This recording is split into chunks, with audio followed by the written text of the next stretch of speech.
everybody, this is Perch. I'm having to redo this video. I was actually 5 minutes into this video and I finally called it quits and started over again because I was stumbling over my words. I was tongue-tied, which doesn't usually happen too much to me. I'm usually pretty good at just talking off the cuff, but for whatever reason, I think it's cold right now. Or it is unexpectedly cold. Bear in mind, I grew up in Colorado where it was below zero for some of the places where I live, and I really enjoy that. But I don't love it when it's unexpected. You know, I woke up this morning, it's 45 degrees out. We've had unseasonably warm kind of summer and fall in the Pacific Northwest here, and it's just like you're not prepared for it. So now suddenly it's like, it changes up everything. And I think that's what's going on, just not able to kind of talk normally here today. But this video is to follow up on the tech adoption curve, the product adoption curve video I did, which was not the most popular video, but those are the ones I enjoy the most because the people who did like it really liked it, that they got some value out of it. And at the end of the day, I don't look at the numbers. I'm not really caring whether a video got 500 views or 1,000 views or 5,000 views. That is of very little importance to me. It's did it land with people? And the biggest reason is that it's too easy to game that number.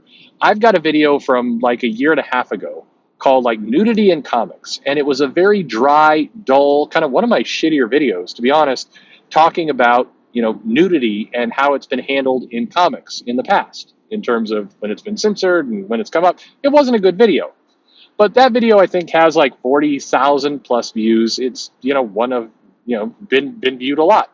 Why? Well, because people thought they were going to click on it and see nudity in it. That's what they were going for. Because when I look at the amount of time somebody sat with it, most people bowed out after about a minute and a half, and they didn't get what they wanted. Okay, it got downvoted. People clicked on it, see nudity in comics. They got none of that.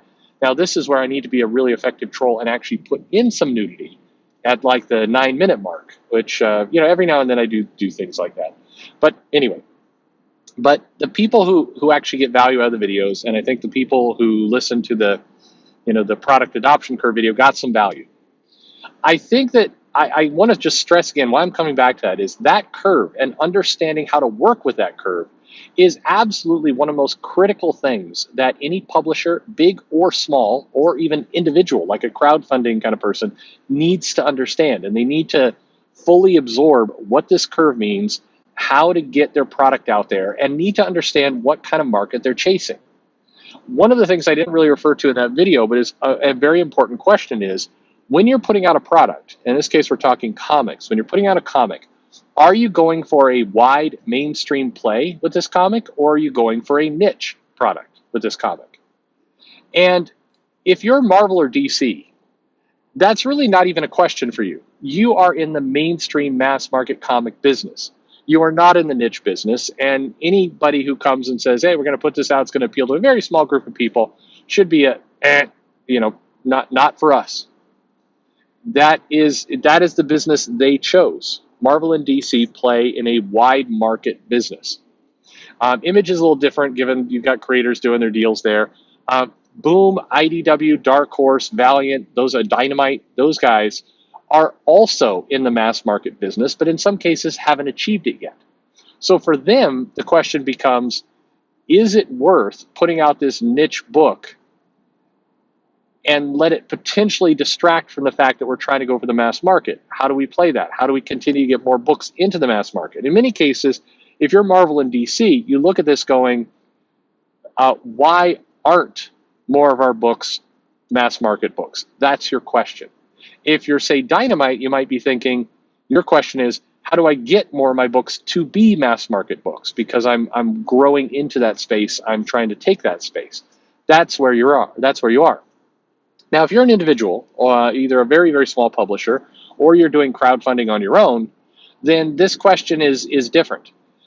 It is viable to pursue the early adopter or niche market. It's completely viable to do it. You could also go for a mass market strategy. It's a choice you have to make. The only bad answer is when you're not sure which one you're chasing, and you kind of, or you've never thought about it, you're just throwing a comic out there and let's see what happens. You need to have an idea of where you're going. And you need to then make choices in your marketing, in your packaging, in your price point, and everything else that matches the market you're going after. If you're going after the mass market, you need to be thinking, how do I get the price down as much as possible? How do I make it as homogenous as I can to get lots of different people into this, and basically any kind of friction that slows down a purchase is something I want to get rid of because it's a mass market comic. How you produce it, how you label it, how you do all that. Because if you remember that curve, the key is every product comes out and you get some early adopters. The early adopters are either people who are just really into reading new things. I'm talking completely from a comic perspective. They are friends. They're people who already know you and are just supporting the cause, as it were. Those are the early adopters. Those are the people that are going to jump in. Those people are great to get, but if you want to make a lot of money, you have to then bridge into that next group, the normies, that mass market. You've got to get there. And like I said in the other video, it's called crossing the chasm. And they call it a chasm because most people, and not even some, the majority of people die in that chasm. They put out a product, they get only input from their friends. And as I go down this path, see how much this starts to kind of resonate with what you see going on in comics today. They talk only to a tiny bubble of people, and they get a very limited set of feedback on what they're doing. Therefore, everything they build, everything they produce becomes something that appeals to that group.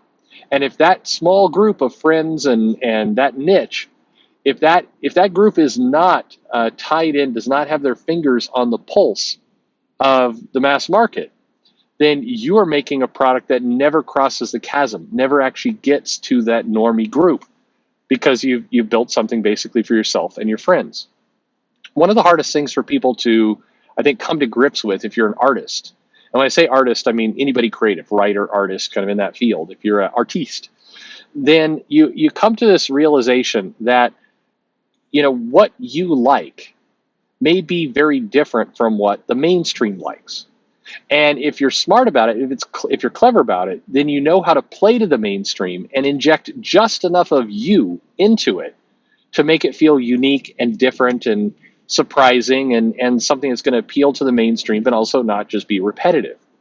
Anyone can come out and do a completely, like comic that looks like it was vomited out of an AI, something that is, it's going to have this exact number of explosions and this number of people, and it's going to have a team of 6, and the team of 6 is going to have, one straight white person, one queer character, one sassy female, one sex bombshell, one black character, one alien robot. You have these like very formulaic books. Those are designed for the mainstream, but rarely succeed because they're missing that extra special little element that your creative ideas can bring in. But if you lean too much on your creative ideas and don't think about the mainstream, then you appeal to that small audience, and you never cross a chasm. You never get that mainstream acceptance. If you're going for a niche, which again is a perfectly reasonable thing to do, you can absolutely go for a niche audience. You have to make sure then that you nail that niche. And what I mean by that is, if, for example, you're putting out a comic that's going to appeal to furries, and there are 50,000 furries that are running around at a given moment, and hopefully that number is an exaggeration, but if that's what you got, then you need to make sure that you 100% penetrate those that does not sound right at all coming out of my mouth.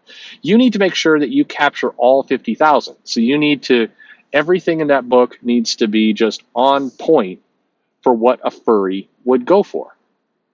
If you fail on that, then you produce a niche book with, you get basically a percentage of that 50,000. That gets you nowhere. So if you're in crowdfunding and you're doing something on your own, you have a choice to make, like, do I shoot for the mainstream, which can be daunting, can be tricky to do. You definitely need to know how to play to the mainstream and all those elements. Or do I basically identify very clearly this early adopter market, know that I'm never going to cross the chasm, and deliver a product that's going to 100% speak to that market and just perfectly meet it? That's hard to do. It's risky. Anyone who's developing a product will tell you shoot for the mainstream because you cover your risks. It's generally easier to not try and capture 100% of a small market, instead go for the mass market. But that's kind of a little bit more. I wanted to, there's some people that had some questions about crossing the chasm in the mass market. This is a little bit what you want to do there. If you're interested, let me know in the comments below. I will keep going on this topic. It is very, very interesting. And once you know how to play it, tune it, work this model, then you can be much more successful in your projects, whatever they are, comics or otherwise. Anyway, questions below. Always happy to answer them. Like and subscribe, of course. And thanks for listening.